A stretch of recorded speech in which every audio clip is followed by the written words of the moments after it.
안녕하세요. 뒷담화입니다. 첫인상 한우 선물 때부터 지금까지 오로지 정숙만을 바라보며 단 한 번도 한눈 팔지 않았던 영철이가 갑자기 달라졌어요. 이게 무슨 일이냐며 깜짝 놀라기도 하고 그럴 줄 알았다며 수긍하기도 하는데요. 영철, 14기 마지막 빌런이 되는 걸까요? 98화를 중심으로 영철의 리뷰 시작합니다.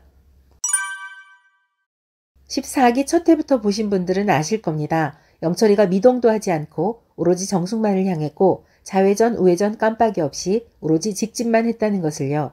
영철이 선택하든 정숙이 선택하든 상관없이 변함없이 둘이 커플로 연결돼서 호기심을 자극하지도 않았죠. 특히 지난번 마지막 슈퍼데이트권을 놓고 눈으로 작품을 만들 때에는 이미 정숙이가 슈퍼데이트권을 땄는데 왜 저렇게 열심히 할까? 다른 여성과의 데이트를 원하는 걸까? 아니면 정숙에게 더 맛있는 걸 먹이고 싶어서 그럴까 궁금했었는데요. 그때 영철이가 만든 작품은 노골적으로 정숙을 향한 거였죠.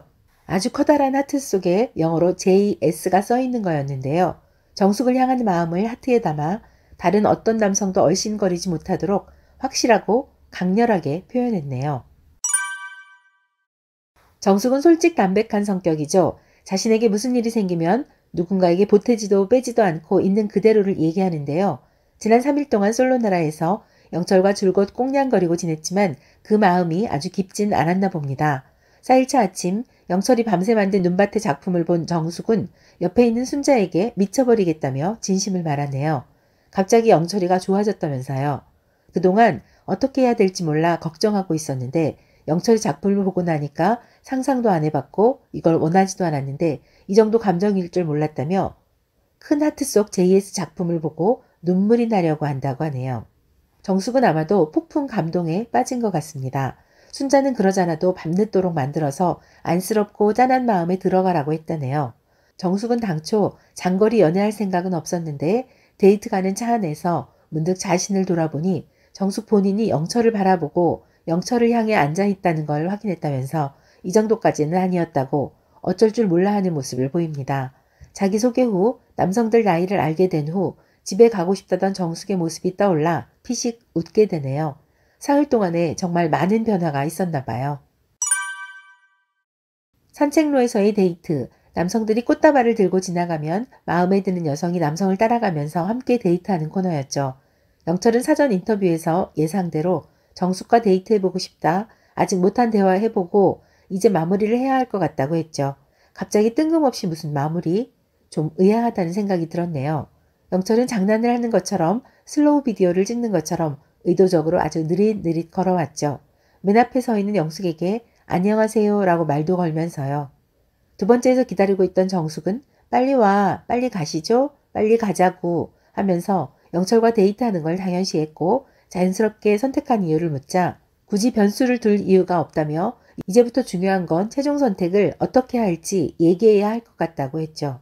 앞으로 뭔가 넘어야 할 산이 있다는 걸 암시하는 것 같았는데요.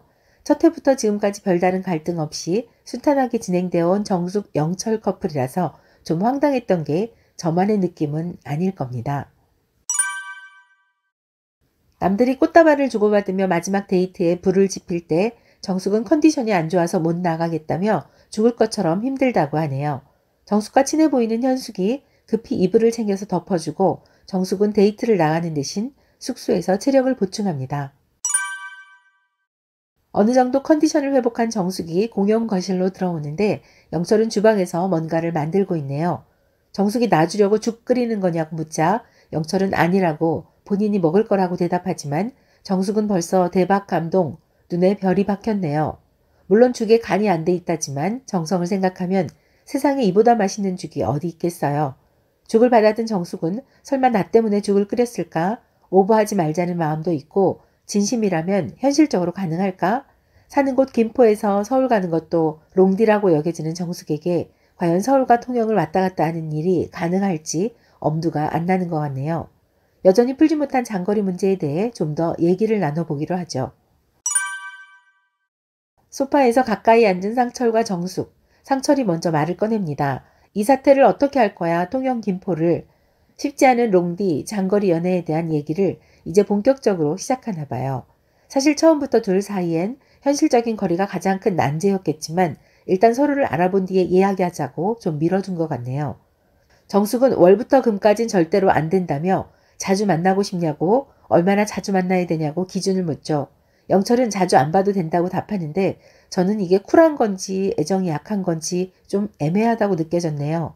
다음 대화는 더욱 그랬죠. 정숙이 평일에 안 만나고 주로 주말에 그러면서 통영이면 주말에 1박 2일이라고 합니다. 저는 영철이 호텔을 운영하기 때문에 본인의 사업장을 얘기할 줄 알았어요. 그것을 이용하면 서로가 수월할 테니까요. 그런데 제가 기대하는 답 대신 영철은 지금 이 컨디션으로 생각만 해도 피곤하다고 하더니 못해, 힘들어 라며 상상만 해도 피곤하다고 단정적으로 말하네요. 정숙이가 영철에게 눈밭에서 하시는 걸 보고 너무 당황했다고 하자 영철은 눈이랑 통영이랑 상관없다며 눈은 나의 노력과 의지가 아니라고 말하죠. 이게 무슨 말이죠? 농담을 하는 건가요? 왜 갑자기 선을 긋는 걸까요? 좀 의아한 생각이 들었는데요. 정숙이가 그래서 어떻게 했으면 좋겠냐고 묻자 영철이 안 되지 않나? 라고 답합니다. 어라? 갑자기 뜬금포네요. 아무 정보도 없는 첫인상 선택 때부터 시작해서 지금까지 줄곧 서로를 선택해온 두 사람이 4일 차에 와서 이런 전개를 한다는 것이요. 처음부터 장거리인 걸 몰랐던 사람은 아무도 없는데 갑자기 닥친 문제처럼 정색하는 모습이 너무 낯설게 느껴집니다. 나이도 연상도 연하도 상관없다며 딩크족도 괜찮다고 세상 쿨하게 말하던 영철의 모습은 이제 사라진 걸까요? 안 되지 않나 라는 영철의 말, 이건 정숙을 떠보려고 장난치듯 농담하듯 툭 던진 말일까요?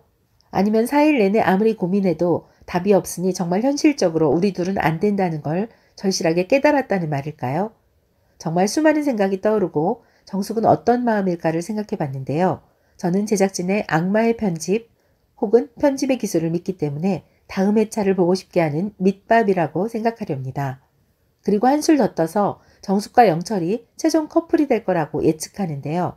왜냐하면 정숙이 자기 소개 후 집에 가고 싶다고 한 다음에 나온 마지막 인터뷰에서 너무 행복해요. 지금 진짜 꿈속에 있는 것 같아요. 가면 안 깰 것 같아요. 한 며칠은 너무 좋았어요. 라고 말했던 정숙의 멘트가 너무나 선명하게 기억나기 때문에요. TV 보다가 뒷담화 하고 싶은 순간 뒷담화. 구독과 좋아요는 필수. 아시죠?